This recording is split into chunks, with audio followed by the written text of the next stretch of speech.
দেখুন, যিনি এই সব আয়োজন করেছেন, যদি কাছে এসে ওনার চোখ দেখবেন না, আপনি বুঝে যাবেন মানে ওই 6 মাস থেকে উনি ঘুমাননি। এরকম মহাপুরুষ, এরকম আমাদের গুরু ভাই,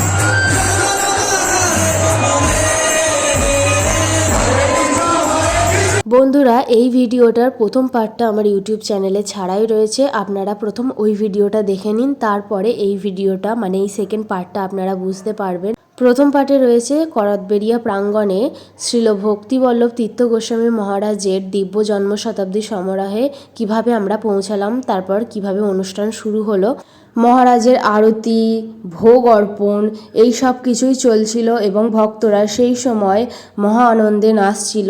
তারপর কিছুটা বিশ্রাম যখন নেওয়া হলো, মানে হরিনামের বিশ্রাম নেওয়া হয়, হরিনাম থামে এটা বলতে নেই, হরিনামের যখন কিছুটা বিশ্রাম হলো সেই মুহূর্তে আমরা খেতে গিয়েছিলাম। খাওয়ালো ভাত, ডাল, তরকারি। তারপর আবারও আমরা ফিরে এলাম ধর্মসভায় এবং সেখানে এসে দেখি আবারও নৃত্য শুরু হয়ে গেছে।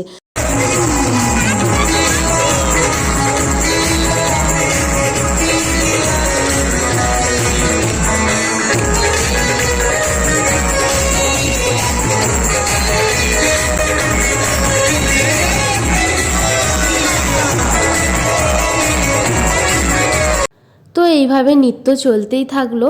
যেহেতু করতবেড়িয়া থেকে আমাদের বাড়িটা বেশ খানিকটা দূরে, সেই কারণে আমরা একটু তাড়াতাড়ি বাড়ি ফেরার উদ্দেশ্য নিয়ে বেরিয়ে পড়লাম ওখান থেকে।